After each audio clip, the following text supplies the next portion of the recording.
ମୋର ଭାଙ୍ଗି ଯାଇଛି। ଜାଣେ ନାହିଁ ମୁଁ କାହା ପ୍ରେମରେ ପଡ଼ି ଯାଇଛି। ତା ପ୍ରେମ ମତେ ବାଇଆ କରୁଛି। ତା ପ୍ରେମରେ ମୁଁ ସବୁ ଭୁଲି ଯାଇଛି। ଉଫ୍, ସେଇ ହୃଦୟ ନାଇଁ ଭଙ୍ଗା ହୃଦୟରେ ମୁଁ ଆଜି ସାଇରୀ ଲେଖୁଛି।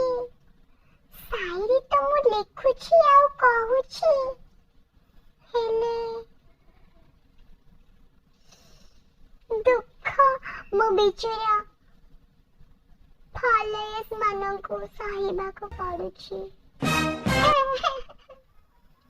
କାଲିକା କାମ ଆଜି କରିବା, ଆଜିକା କାମ ବର୍ତ୍ତମାନ।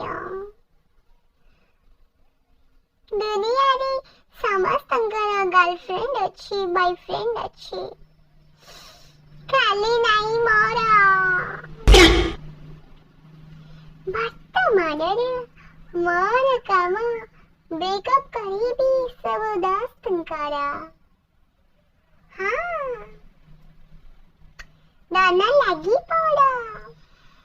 ଜାଣିଛନ୍ତି, ଝିଅ ବିଦା ବେଳେ କାନ୍ଦ ବୋବାଳି ପଡେ ସମସ୍ତଙ୍କର।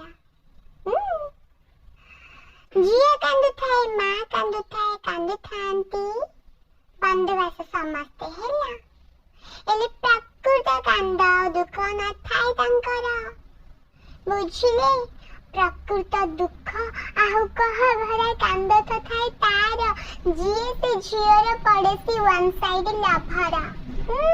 ମାନେ କହନ୍ତି ମାନେ ସବୁ ଝିଅ ମାନଙ୍କର, ଗୋଟେ ଝିଅର ନୁହେଁ, ସବୁ ଝିଅ ମାନଙ୍କର ହୃଦୟ ପୁରା ପଥର। ଆଚ୍ଛା ଭାଇ, ଗୋଟେ କାମ କରୁନ, ତମେ ମାନେ ବିଛାଣି ହାତୁଡ଼ି ଧରି ବସୁନ।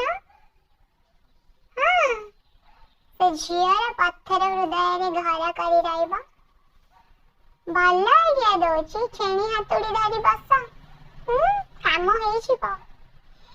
ଏଇଟା ନୁହଁ, ମୋ ସାଇରେ ଶୁଣୁଥିବା ପ୍ରତ୍ୟେକ ଲୋକଙ୍କର ରିଆକ୍ସନ ମୋ ପ୍ରତି ହେଲା। କହୁଛି ଆସିବେନି ତୋ ସାଇରୀ, ହାଏ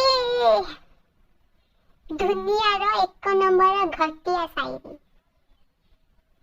ସତ କହୁଛି ଧନ, ଯେତେବେଳେ ତୁ ଦେଖା ହବୁ ନା, କାଇବୁ ମୋ ପାଖରେ ଦିଗାଲ ପାଟିଆ।